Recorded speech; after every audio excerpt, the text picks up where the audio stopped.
All right, welcome back to another video. I know it's been a while since I've made one, but I have some really cool projects that I've been working on, which I'm gonna probably talk about later this week, and you'll see what I've been working on the last couple of weeks. But anyway, I was thinking about a very interesting and unique situation that happened to me this spring.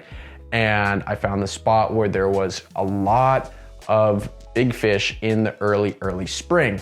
Now, in early spring on Cape Ann, I fish most of the time in estuaries.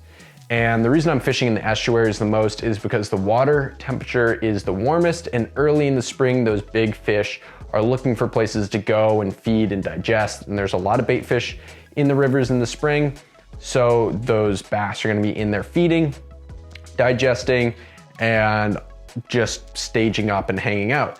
And I think what's really interesting is if you go into a river and you're looking for changes in bottom structure and where those striped bass are gonna be staging up, one of the best places to look, or the best structure to look for, is mussel beds. Mussel beds are where the mussels will kind of grow in one section of a river, and they create these huge mats, and it's really a life collecting place where there's its own little biome within an area. You'll have lots of crabs and shrimp and sand eels and all sorts of different bait that gets attracted to these mussels. And the striped bass will know this, and they will go and stage up on these mussel beds. And I found that when you have water movement, it doesn't necessarily matter in the spring what direction that water movement is coming in, or what direction the current is going. So commonly in the spring, people talk about fishing outgoing tides early in the spring. And the reason they talk about outgoing tides early in the spring is because all day long, the water has been in that estuary warming up. There's lots of mud flats where the rays of the sun or the energy of the sun will really warm up those mud flats, creating a little bit warmer water. And on an outgoing tide, that's gonna be a lot of warm water dumping out of the rivers. So the striped bass oftentimes will feed when the water's the warmest like that. But there are times where even on an incoming tide where you have that cool ocean water that is flooding into the rivers, it will trigger those fish to eat and feed. And even though a lot of the time that's not the case, I have found that there are bites that will be mostly incoming tide bites. And if you spend a lot of time in a river fishing, you'll find that there are times where there's an explosion of feeding fish. And then there are times where everything seems really quiet and there's almost no actively feeding fish. I had this bite in the spring that was lasted about 2 weeks, and there was sand eel blitzes almost every single day at a specific tide.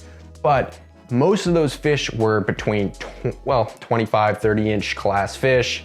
Some of them in the upper end range or upper end were brushing 40, 41, 42 inches.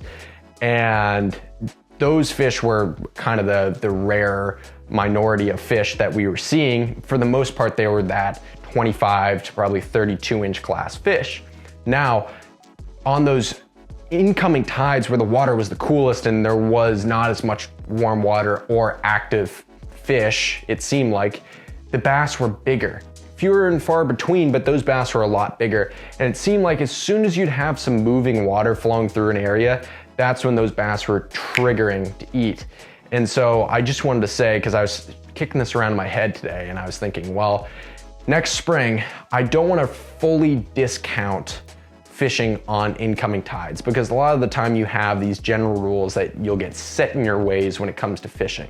There's certain things that the bass, for the most part, will generally follow, but there's all the time striped bass will break rules of surf casting. Everyone talks about these general rules of thumb that striped bass instinctually will generally follow, but there are lots of times where those fish will not always follow those general rules of thumb. And this was one of those scenarios last spring, which I was fishing a ton in this one area. I really got to learn it a lot. there weren't many fish staging up. It was generally 1 or 2 solo bass, but they were tending to be the larger fish.